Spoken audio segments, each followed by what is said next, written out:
आज हमने टॉपिक जो पढ़ना है हकीकी अदाद की खसूसियात। हकीकी अदाद जितने भी हम आम जिंदगी में अदाद शुमार इस्तेमाल करते हैं वो सारे क्या हैं? हकीकी अदाद है। हकीकी अदाद की प्रॉपर्टीज जो हैं उसमें सबसे पहले हमारे पास तकरीबन जो बराबरी की खसूसियात हैं, क्योंकि हकीकी अदाद की बराबरी की खसूसियात भी हैं और हकीकी अदाद की ना बराबरी की खसूसियात भी हैं। बराबरी की खसूसियात पहले हम देखेंगे कि इसमें जो पहली प्रॉपर्टी है वो closure property with respect to addition, खसियत बंदिश बलिहाज जमा, खसियत बंदिश बलिहाज जमा।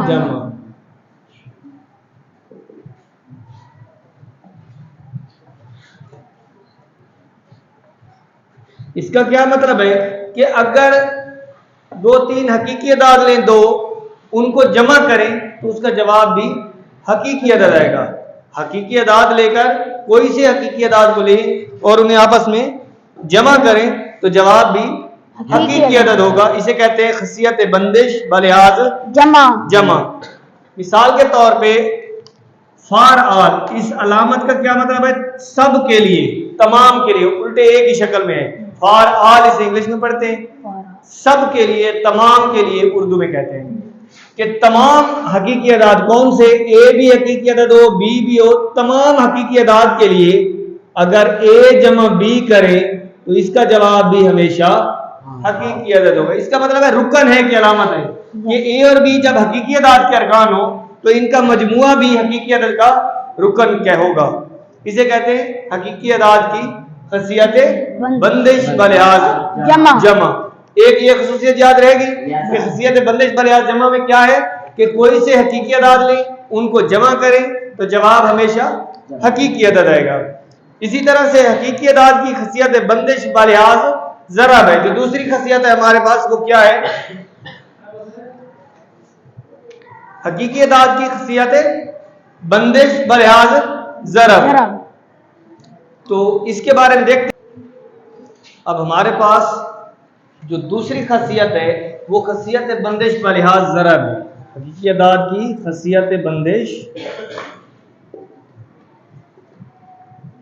बलिहाज ज़रब। इसमें भी वही बात है कि कोई भी आप हकीकी अदाद ले लें, उनको जब ज़रब करेंगे तो उसका जवाब भी हमेशा हकीकी अदद होगा। कि ए को ज़रब कर दें बी के साथ तो इसका जवाब भी हमेशा हकीकी अदद होगा। For all real numbers a and b belongs to real number, then product of real number is always real number. Sir ji, ये इशारिया सर ये ज़रब के लिए इस्तेमाल किया जाता है। ये जो डॉट का साइन है ये ज़रब के लिए, यहाँ पे ज़रब की अलामत भी लगा सकते हैं आप लोग, ये डॉट भी लगा सकते हैं। आगे चले। Yes sir. इनकी आप एग्जांपल्स में अगर देखना चाहें तो आप यहाँ पे 2 ज़रब 3 लिखें, उसका जवाब 6 आ जाएगा। 5 ज़रब 4 लिखें 20 आ जाएगा, वो भी हकीकी अदाद ही आएंगे। वरना आपकी हर प्रॉपर्टी के साथ बुक के ऊपर भी इसकी एग्जांपल्स दी हैं सिंपली।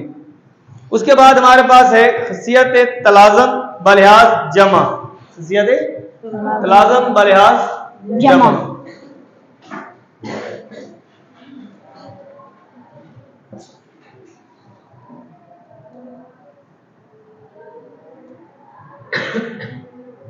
ये भी फॉर ऑल रियल नंबर्स।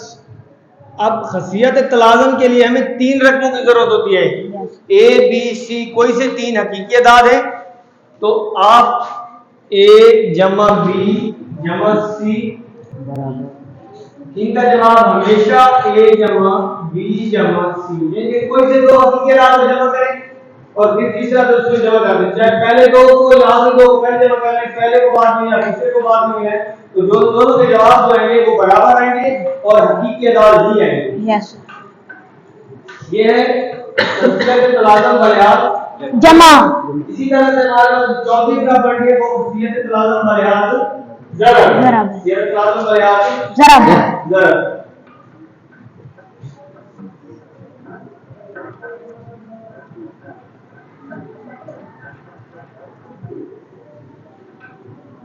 इसमें भी तमाम हकीकी अदाद के लिए ए बी सी जब हकीकी अदाद हो ए को बी से ज़रब करें और बी सी के साथ ज़रब करें, या पहले बी और सी को ज़रब करें फिर ए के साथ ज़रब करें, दोनों के जवाब फिर भी बराबर आएंगे और हकीकी अदाद की जाएगी। यहां तक किसी को कोई मसला है? जमी जाती अंसर की खसियत है। इसके बाद क्या कौन सी खसियत है? जमी जाती अंसर। जमी जाती अंसर की खसियत। अब जमी जाती अंसर कौन सा होता है? ऐसा अदद जिसको किसी भी अदद में जमा करें जवाब का फर्क ना पड़े, जमी जाती अंसर क्या होता है? जैसा कि जीरो। जीरो एक जमी जाती अंसर है। जीरो क्या है? जमी जाती अंसर है। अगर वैसे जीरो हकीकत में भी यही ख्याल रखना है। अगर ए जो है रियल नंबर हो तो ए जमा जीरो कर दो या जीरो जमा ए कर दो तो जवाब हमेशा ए आएगा। 5 के साथ जीरो जमा करो जवाब क्या होगा? 5। जीरो के साथ 5 जमा करो जवाब 5। तो जीरो ऐसा अदद है जिसको किसी के साथ भी जमा कर दे जवाब कोई अदद रहता है, जवाब रकम तब्दील नहीं होती। समझ आ गई सबको? इसे कहते हैं जमी जाती अंसर। इसी तरीके से नेक्स्ट हमारे पास है ज़रबी जाती अंसर। ऐसा अदद जिसको किसी अदद के साथ किसी हकीकी अदद के साथ ज़रब करें तो जवाब कोई रहे तो वो क्या होता है? ज़रबी जाती अंसर। और ये होता है ए को किसी से भी ज़रब करें फर्क नहीं पड़ता। ज़रबी जाती अंसर की खसियत।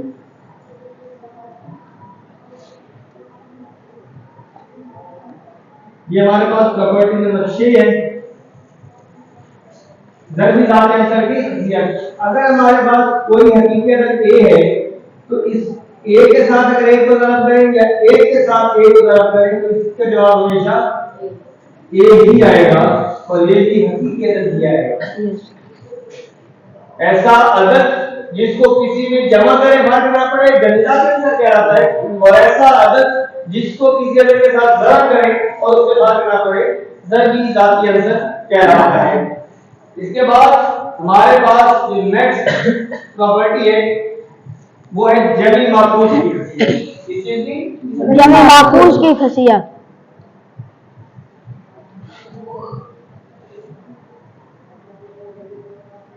जमी माखूज की खसियत। अब जमी माखूज क्या होता है? उलट। अगर दो रकमों को आपस में जमा करें और जवाब जमी जाती अंसर आ जाए, दो रकमों को आपस में जमा करें और जवाब जमी जाती अंसर आ जाए यानी कि जीरो आ जाए तो वो दोनों रकमें एक दूसरे के जमी माखूज कहलाती हैं। जैसा कि दो रबी दो करें, दो नबी दो करें तो जवाब क्या होगा? जीरो। यानी कि दो और नबी दो एक दूसरे के जमी माखूज कहलाते हैं। और रियल नंबर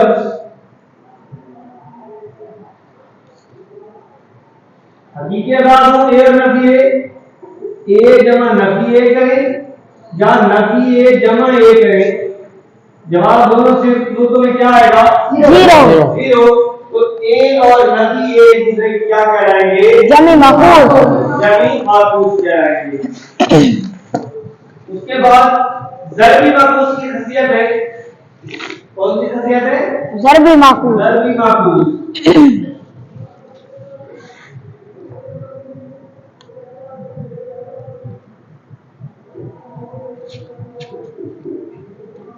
माखूज की खसियत तो ऐसे दो अदाद जिनको आपस में ज़रब करें तो जवाब जो है वो ज़रबी जाती अंसर है। जमी माखूज की सूरत में जवाब क्या है? जमी जाती अंसर। जबकि ज़रबी माखूज की सूरत में जवाब क्या आना चाहिए? ज़रबी जाती अंसर। ज़रबी जाती अंसर क्या होता है? ए। ऐसी दो रकमें जिनको ज़रब करें और जवाब एक आ जाए वो दोनों रकमें एक दूसरे का ज़रबी माखूज कहलाती हैं। और ए और 1/a जो है अगर हकीकी अदाद हो, a ज़रब 1/a करें या 1/a ज़रब a करें तो दोनों सूत्रों में जवाब एक आएगा। इसलिए से एक कट जाएगा, जवाब एक आएगा। मिसाल के तौर पे आप करते हैं 2/3 ज़रब 3/2 तो ये आपका 2 से 2 कट जाता है, 3 से 3 कट जाता है, 1 बचता है। जब रकमें दूसरे से उलट हो जाती हैं तरतीब में अलामत तब्दील नहीं होती, हेड टू हेड डालते तो जरबी मखसूस बनती है। जब अलामत तब्दील करते जमा के साथ होती है, तो जमा नहीं करते तो वो जरबी मखसूस बनती है। समझ आए सबको? Yes sir. किसी बच्चे को अगर समझ नहीं आई तो बेटे पूछ ले इसका। समझ आ गई सबको? यस।